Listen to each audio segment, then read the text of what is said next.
อีพอจะว่ามื้อนั้นค่าดอง50 ล้านเอาเมื่อเลยแม่นแท้บ่น้องแม่นแท้แม่นแท้บ่โดยผู้บ่าวพังลาวพังไทยพังเวียดอีพอให้เบิดไฮเบิร์ดพี่น้องเอ้ยถ้ามักน้องเกียรติก็สามารถ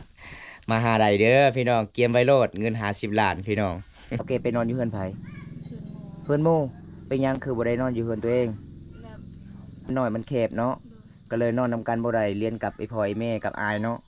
เป็นจังไดไอ้มามื้อนี้กินข้าวกินน้ำเลยบ่น้องกินแล้วกินอาหารหยังมื้อนี้เทียดกินเครียดโอ้เป็นการเครียดอีกคืนนี่บ่ได้ถ้าเจ้าคัน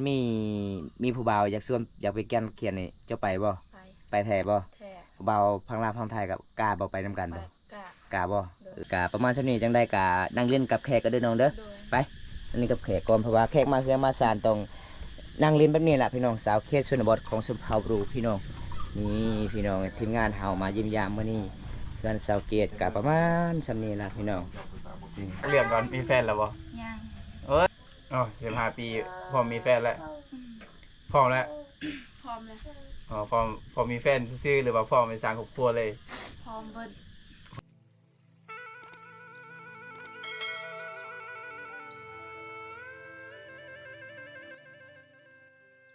ไปใส่คืองามแท้ บ่ได้ไปใส่สิไปเลี้ยงงัวไปเลี้ยงงัวโดยใส่ว่าสิไปฮื้อให้อีกมื้อนี้แล้วแล้วอืม โอ้ไปนอนให้จังมือแล้ว มือ6มื้อ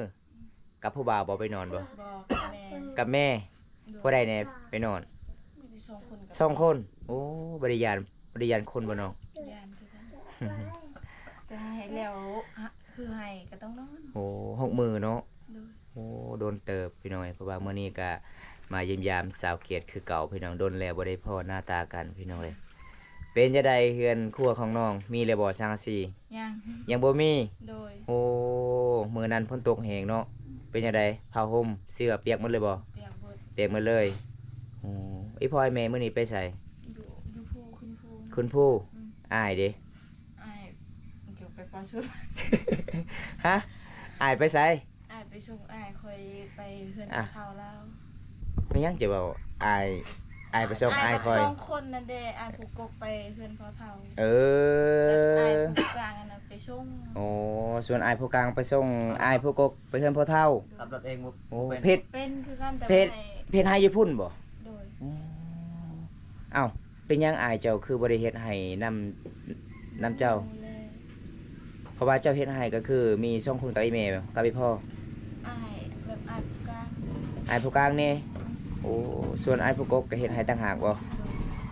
พี่น้อง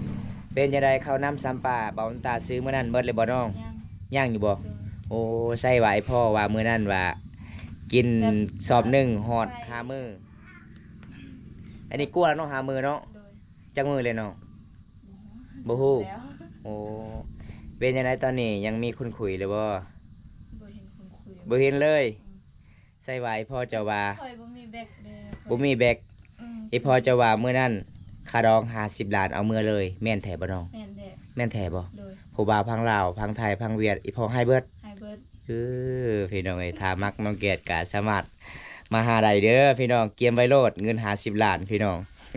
พาน้องเกียรติไปเบิ่งเฮือนครัวของเราก่อนพี่น้องเอ้ยเพราะว่าหลายๆคนก็ FC ก็ให้บอลตาไปถ่ายรอบๆพี่น้องโอ้ยนี่ล่ะพี่น้องเอ้ยนี่บ่น้องแกดเฮือนครัวของเจ้าบ่ โดย อันนี้เขาเจ้ามุงโดวยหญ้าบ่พี่น้องหญ้ามันก็เปื่อยหมดแล้วเวลาฝนตกประมาณ 2-3 มื้อนี่ฝนตกแห้งนี่พี่น้องอันนี้จะเป็นเฮือนครัวของสาวแกดพี่น้องโอ้ยพี่น้องอันนี้มันห้องนอนผู้ใดนี่นะ เอื้อย เจ้าบ่ โดย โอ้ส่วนเอื้อยที่นอนกับอาอยู่นี่บ่ บ่ มีแต่เอื้อยนอนอยู่นี่โอ้ เอื้อยกับ ส่วน หลาน ส่วนนี้แม่เลยไปนอนอยู่ไส นั่น อยู่เฮือนใหญ่เห็นบ่ โดย โอ้แต่ใหญ่บ่ใหญ่ปานใดเนาะเฮือนของน้องเนาะเพราะว่าสาวเกดไปนอนอยู่เฮือนไผ คืนหมู่ เฮือนหมู่เป็นหยังคือบ่ได้นอนอยู่เฮือนตัวเอง แบบผู้ยังนอนแล้ว โอ้แบบเฮือนมันน้อยมันแคบเนาะ โดย ก็เลยนอนนำกันบ่ได้เรียนกับไอ้พ่อไอ้แม่กับอายเนาะเพราะว่าส่วนเอื้อยที่นอนอยู่นี่บ่กับลูกบ่ โดย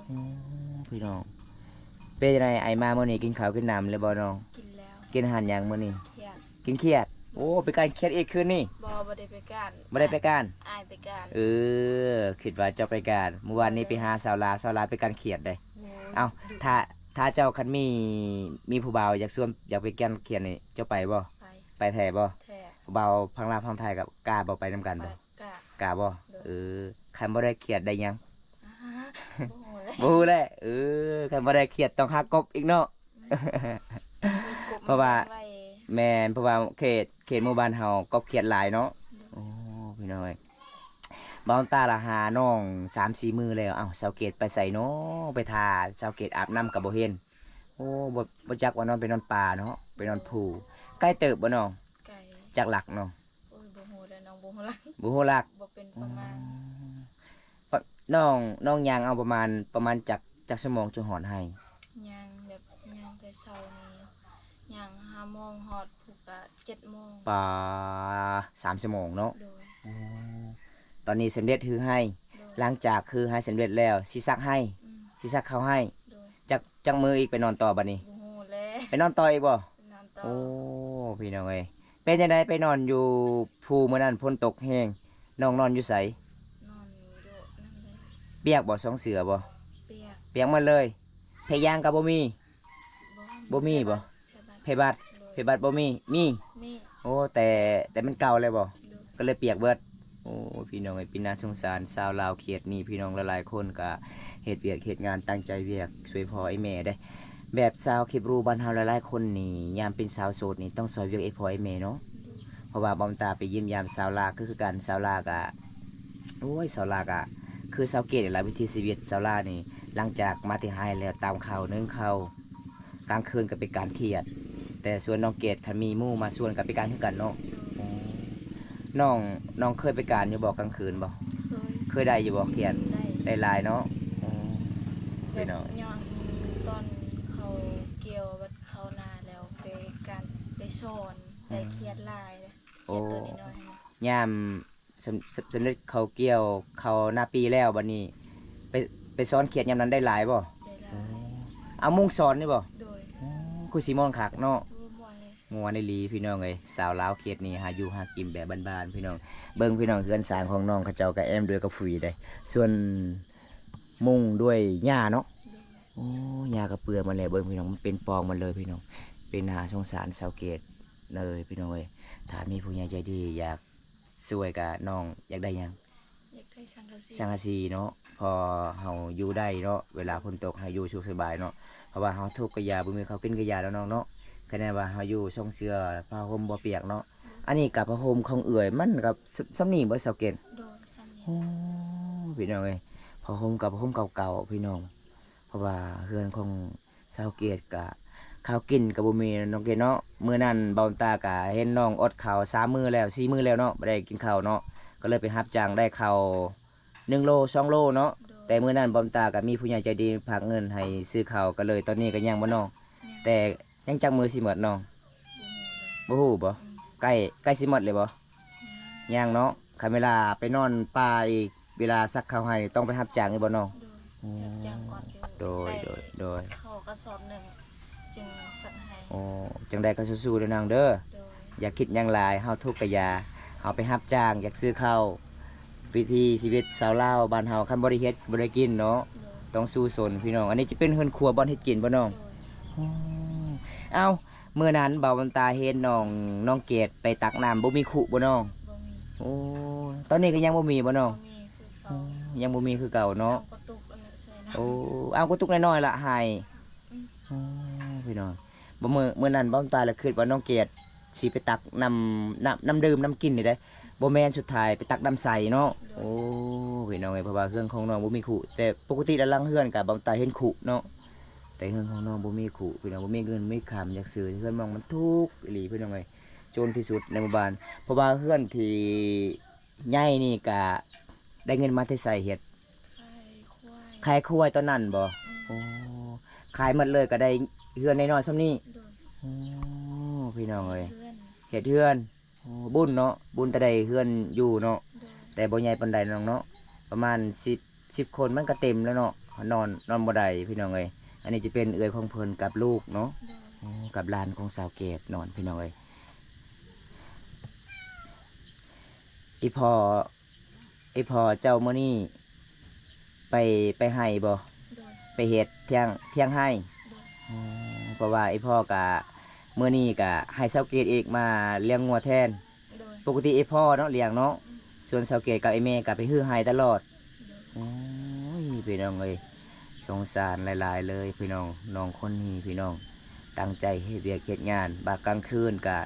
เพื่อนตัวเองก็บ่ได้นอนพี่น้องเอ้ยเพราะว่าเพื่อนของเพิ่นก็มันสิแคบๆเพราะว่าอยู่มันหลายคนอันนี้เบิ่งนี่จะเป็นเอื้อยเพิ่นได้นอนได้เพิ่นก็ไปนอนเฮือนหมู่อีกพี่น้องโอ้เป็นน่าสงสารพี่น้องเอ้ยเอาเป็นจังได๋มื้อนี้มีทีมงานเบาตามาเยี่ยมยามเป็นจังไดน้องดีใจหลายบ่น้อง ดีใจแล้ว ดีใจบ่เมื่อนี้น้องฮู้จักบ่ว่าเบากล้วยกับเบาค่ำมาเยี่ยมยามน้องฮู้จักบ่โอ้ฮู้จักหยังเลย ว่าเบากล้วยเบาค่ำมาสะพายน้องฮู้จักหยังเลยบ่ฮู้เลย โอ้พี่น้องมื้อนี้อัปเดตวิถีชีวิตน้องสาวเกตกะประมาณซั่นนี้จังได๋กะนั่งเล่นกับแขกก็เด้อน้องเด้อ โดย ไปนั่งเล่นกับแขกก่อนเพราะว่าแขกมาเฮือนมาศาลต้องนั่งเล่นแบบนี้ล่ะพี่น้องสาวเขตชนบทของชมเผ่าบรูพี่น้องนี่พี่น้องทีมงานเฮามาเยี่ยมยามมื้อนี้ เพื่อนสาวเกตกับประมาณสำนี้ล่ะพี่น้องนี่พี่น้องสบายดีบ่โกย อ๋อสบายดี เป็นจังไดมาหาสาวเกตมื้อนี้ กับบ่เป็นจังไดเป็นคนรู้จักกัน เออ บ่ยอกมากะเบิ่งสภาพเพื่อน แม่ สามคนแล้วก็น่าสงสาร แม่นพี่น้อง เพราะว่าจูกันจักคนก็11เนาะ โดย 11คนนอนในเฮือนใหญ่นี่ก็เต็ม เต็ม นอนบ่ได้เอ้ยเพิ่นต้องไปนอนเฮือนครัวที่มุงด้วยหญ้าคา แม่นแม่ แล้ว น ก็ทั้งเทิงก็มันเป็นหูบ่แล้วเวลาฝนตกก็น่าจะเปียกแหละ แม่ ครอบครัวเพิ่นถือว่าน่าสงสารอยู่ แม่น่าสงสาร เพราะว่าเขากินกระโบกลุ่มเนาะน้องเนาะโอ้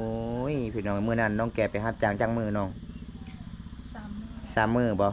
โอ้สามมื้อนี้ก็บ่าวตาก็ดีใจหลายล่ะพี่น้องมีทีมงานมาเยี่ยมยามน้องเกดสาวลาว เพราะว่าไอ้พ่อของสาวลาวของสาวเกดก็จะเป็นตระกูลหมอเนาะ โดย ตระกูลหมอเป้าการเจ็บเป็นพี่น้องเพราะว่าอยู่ทางพูนกาแบบเฮากะขึ้นบ่ได้พี่น้อง มีแต่ไอ้พ่อของลาวผู้หญิงก็ขึ้นบ่ได้พี่น้องเอ้ยมันเป็นตระกูลหมอสมัยแต่โบราณพี่น้องไอ้พ่อของเพิ่นก็เฮียนหมอพี่น้องเอ้ยเพราะว่าปัวคนเจ็บคนขายได้พี่น้องเอ้ย เงินมามันไว้เลยได้ เอาเลย เอาได้บ่ เอาได้ เอาแล้วพ่อแม่เจ้าบ่ได้อยู่เฮือนดิจ้ะ กะลูกรักแลรักไป เอาถ้าสมมุติว่าคอยเอาเงินมันในมื้อนี้น่ะคอยสิเอามือเลยได้บ่ ได้ แท้บ่ ได้แต่เขาบ่มีไผเลี้ยงงัวดิ เอาปะรถแล้วงัวเนาะ โอ้ย ไป ปะ สน มั ใจ นก็อยากกินหญ้าแล้ว โอ้กินก็กินแล้วเนาะปล่อยปะแล้วก็แล้วแหละ โอ้ย ได้แท้บ่100%บ่ ได้ มั่นใจบ่ มันใจ คอยสิเอาเงินมามันได้ เอาเลย โอ้ เอา2,000ก่อนบ่ มัไว้เท่าไหร่ซะ ฮะ มันไว้เท่าไหร่จึงได้บ่ฮู้ โดย 10,000 ได้ ได้บ่ บ่2,000กีบได้บ่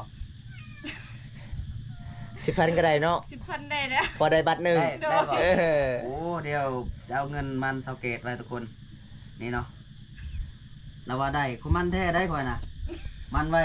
ปีหนาจึงมาแต่งเนาะ โดย ได้เนาะ ได้ โอ้คันมันได้แท้นะคอยสิมันไว้เนาะเอาดู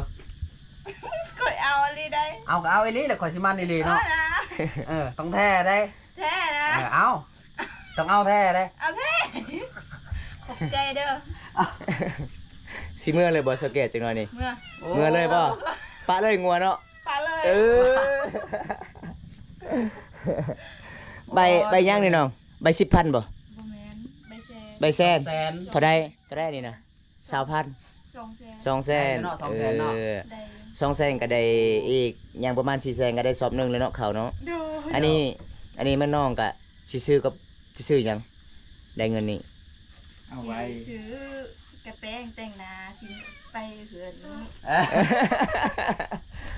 ตลกหลายพี่น้องเอ้ย โอ้ เออ บ่คันคอยให้แล้วไปอีหลีเนาะ ไปเลย ถ้าบ่แม่นคอยเด้ถ้าเป็นผู้เอาจากฝั่งไทยก็ไปบ่ถ้าเขามามั่นไว้แบบนี้นะ ไป ไปเนาะ โดย เจ้ากล้าบ่ไปอยู่ไทยนะ จ้า โอ้ บ่ได้บ่ภา ใจ ษา ร้อยบ่ มันใจลอยเลย โอ้แต่ว่าคอยบ่หยอกจะซื้ออันนี้นะเป็นเงินผู้ใหญ่ใจดีจากฝั่งไทย โดย เพิ่นฝากมาให้คอยมาให้เจ้ามาให้สะพานบุญให้เจ้า โดย ถ้าคอยมันอีหลีกับเจ้าสิไปอีหลีเนาะ ไปเลย คอยเสียดายเด้คอยบ่มีเงินเนาะทุกคน แต่ว่าอันนี้นะให้ คน เจ้า เชื่อใจง่ายเนาะ แมนบ่อันนี้นะบ่แม่นแต่เฉพาะเฮาดอก ถ้าเป็นคนไทยคนเวียดคนหยังก็แล้วแต่ถ้าเพิ่นมาหาเพิ่นแล้วเพิ่นเห็นแบบเห็นถึกตาถึกใจแบบเว้ากันถึกใจกะเพิ่น พิ่นก็มักอีหลีเนาะอยากสร้างครอบครัวอีหลีเนาะโอ้ เพราะว่าอยู่เฮือนอยู่ศาลก็อยู่มันหลายคนบ่มีข้าวกินเนาะน้องข้าวก็บ่กุมกินขอขอบใจผู้ใหญ่ใจดีไอ้เพิ่นก่อนนี่ ขอขอบใจผู้ใหญ่ใจดีที่ให้น้องเงินเด้อให้อยู่ดีมีแฮง เด้อ ขอให้ร่ำให้รวย เด้อ บ่ฮู้แล้ว อันนี้นะค่อยก็เว้าหยอกซื้อๆเป็นเงินจากผู้ใหญ่ใจดีจากฝั่งไทยเด้อเพิ่นฝากมาทางค่อยให้มาให้เจ้าเนาะ โดย ก็ให้ขอบใจเพิ่นอีกครั้งแหน่ ขอบใจเด้อ เอ้าขอบใจแล้วขอบใจอีกเนาะ โดย บ่ขอบใจมาฮะ บ่ไหม มันแบบดีใจแบบเว้าบ่ออก โอ้ดีใจแล้วว่าบ่ออกบ่ โดย อ่า ได้แต่ยิ้มเลย ได้แต่ยิ้มคันดีใจแล้วว่าสั้นรักเธอนะ เว้าขอบใจเพิ่นอย่างเดียวก็พอแล้วขอบใจผู้ใหญ่ใจดีที่ให้น้องเงินเด้อให้อยู่ดีมีแฮงขอให้ร่ำให้รวยหาสิ่งใดก็ให้ได้สิ่งนั้นเด้อ โอ้สาธุเด้อเอ้า น้องบ่ฮู้แล้ว บ่ฮู้แล้ว ครับพ่อ เมื่อเลยเนาะน้องเว้าซำนี้ก็ดีใจแล้วน้องเอ้ยเพราะว่าน้องเป็นคนบ้านนอกบ้านนาก็เว้าภาษาลาวบ่ค่อยเก่งเนาะสิ่งแรกที่ได้เงินแล้วจะเอาไปซื้อหยัง ซื้อกระแป้งซื้อเกือบ บุยเกิบบ่เกือบขาดแล้วเนาะพอดีเลยเนาะ อืม แต่ว่าพอดีที่จะเอาไปซื้อเกิบเลยบ่ฮู้ว่าสิได้กับแปลงหรือบ่เนาะ ได้นะ ได้ทางกระแป้งสบู่ก็ได้บ่ ได้ ได้เนาะ2เซนกีบเนาะ โดย เพราะว่าเกือบเท่าใดน้องราคา 90 90เหลือเท่านั้นก็ซื้อสบู่ซื้อกระแป้งเนาะ โดย 10,000อย่าลืมเติมบัตรนี่เด้อ โดย ทุกคนได้มีผู้ใหญ่ใจดีซัพพอร์ตมา ดีใจ ดีใจเนาะ โดย อันนั้นเดี๋ยวไป ดีใจจักเปอร์เซ็นต์น้อง 100% 100%เลยโอ้น้องบ่คือว่าพันเลยบ่ว่ามีผู้ใหญ่ใจดีฝากเงินนำเบาโกยบ่คิดเลย โอ้บ่คิด เอาก็ขอขอบใจจากผู้ใหญ่ฝั่งไทยเนาะที่สปอร์ตสาวเกตเนาะผ่านส่องบ่อโกยเนาะแล้วก็ขอบใจผู้ใหญ่ฝั่งไทยที่สปอร์ตเฮาได้มาในมื้อนี้เนี่ยเจอสาวเกตเนาะได้หักหลายพี่น้อง โอ้ย เพิ่น เอ้ย อันนี้ขอถามก่อนนอกเรื่องก่อนมีแฟนแล้วบ่ ยัง เอ้ยยังได้บ่อโกย ฮะ ยังได้ ยังก็ดีเลยเนาะ ดีเนาะยังโสดบ่ ยังโสด อ๋อพร้อมที่จะมีแฟนแล้วบ่หรือว่าจังได๋ ทำเองก็พอเลย จักจักปีแล้วจ้ะเดี๋ยวนี้ 15 ปี อ๋อ15 ปีพร้อมมีแฟนแล้วพร้อมแล้ว พร้อมแล้ว อ๋อพอมีแฟนซื่อๆหรือว่าพอเป็นสร้างครอบครัวเลย พร้อมเบิด พอเบิด โดย สร้างครอบครัวเลยเนาะ โดย เขาทำสาเหตุเนี่ยทำสาเหตุที่ว่าอยากสร้างครอบครัวเนี่ยมันยอมหยัง แบบนี้มันถูกเองอยู่เพื่อนมันถูก โอ้ อยากมีความสุขคือเขาคือหมู่นี่เนาะ แม่ อืม อยู่เฮือนแล้วมันทุกข์แบบหาข้าวหาน้ำบ่พอกินเนาะเพราะว่าอยู่นำกันหลายคนเนาะ โดย เลยอยากสร้างครอบครัวบัดนี้ อืม อืมอันนี้คือเหตุผล สาวเกตอมอเกต โดย ตอนนี้ไอ้กลับกันเด้อ โดย เพราะว่าไอ้มาเยี่ยมยามน้องมื้อนี้ก็บ่มีหยังเด้อน้องเด้อเพราะว่ามื้อนี้ก็บอมตาก็ดีใจหลายมีเบาโก้มาสะพานเป็นแทนผู้ใหญ่ใจดีจากพังไทยกับเบาคำเด้อ โดย มื้อนี้ขอเข้าใจแทนไอ้เพิ่นแน่ น้องก็ขอบใจเด้อที่แบบ เบาโกยเบาคันมาหอดเจ้าเทิง บอกโคตร ฮะ บ่ฮู้ เบาโกยบ่เป็นเบาข่อยโอ้ย บอกเอาไปคุย โกยโกยให้กูว่าไอ้จ้าโกยเลยเบาโกยเบาค บอกคุยบอกคำขอบใจเด้อ ำบอกหวยเลย ขอให้อยู่ดีมีแห้ง ขอให้อยู่ดีมีแฮง เดินทางให้ปลอดภัย เดินทางให้ปลอดภัย เออ ขอให้ได้เมียคือเขาเนี่ยเด้อ นี่คันทาจากได้เมียมาหาสเกตเลยบ่ โอ้ย เออ อ๋อมาหาได้เลยบ่ เออ มาหาแบบบ่ต้องมาจีบมันเลยมันแต่งเลยก็ได้บ่ ได้ ว่าขนมเท่าไหร่ 50 ล้านบ่แพง50 ล้านเอาเมื่อเลย 50 ล้านเพียงค่าข้าวปุ้นได้50 ล้าน หาเสยดายน้ำมือเฮือนผัวเลยเนาะโอ้แบบคำกับบ่มีบ่มีแต่เงิน50 ล้าน เอาเมื่อเลย เอาเมื่อเลย โอ้พี่น้องเอ้ยมื้อนี้น้องเกดไปเลี้ยงงัวบ่ โดย โอ้ตอนนี้ก็ฮอดเวลา 10:00 นแล้วเนาะ โดย ไอ้กลับกันเด้อน้องเด้อมื้อหน้ามาพบพอกันใหม่เด้อถ้ามีผู้ใหญ่ใจดีจากฝั่งไทยฝั่งลาวมายืนยันได้เนาะ โดย เพราะว่าเฮือนสร้างของน้องก็บ่มีเนาะน้องเนาะ โอ้พี่น้องคลิปนี้ขอจบไว้ที่นี่ก่อนพี่น้องคลิปหน้ามาพบพอกันไหมพี่น้องเอ้ยขอกล่าวคำว่าสบายดีบ้านสวนเด้อบ๊ายบายพี่น้องจันไดบอมตากาสิปิดไว้สำนี้ก่อนพี่น้องเอ้ยมื้อนี้กะบอมตากะดีใจหลายพี่น้องมีทีมงานมาเยี่ยมยาม2คนมื้อนี้เบาคำกับเบาโกยเพิ่นเดินทางมาไกลเลยพี่น้องมาหลายกิโลเลยมื้อนี้เฮากะเบาคำเบาโกยกะมาสะพานบุญแทนผู้ใหญ่ใจดีจากฝั่งไทยไปมอบเงินให้ชาวเกตเพราะว่าเส้นชาวเกตประมาณซำนี้พี่น้องกับบอมตากะดีใจหลายพี่น้องขอบใจผู้ใหญ่ใจดีจากฝั่งไทยเด้อพี่น้องที่บ่ลืมบ่ปะเฮาสุนบดชุมเผ่าบรูมังกองมื้อนี้บอมตากะดีใจหลายพี่น้องคลิปนี้กะบอมตากะสิจบเพียงเท่านี้ก่อนพี่น้องเพราะบอมตากะมาต่อ EP 2ไปหาสาวบาปพี่น้องก็คือสาวแม่ห้างลูกหนึ่งคนหนึงเอาผัวแต่อายุ13ปีอายุยังน้อยพี่น้องเอ้ยได้บอมตากะสิไปก่อนเด้อพี่น้องคลิปนี้ขอจบไว้เท่านี้ก่อนพี่น้องคลิปหน้าพบพอกันใหม่ขอกล่าวคำว่าสบายดีพี่น้องบ๊ายบาย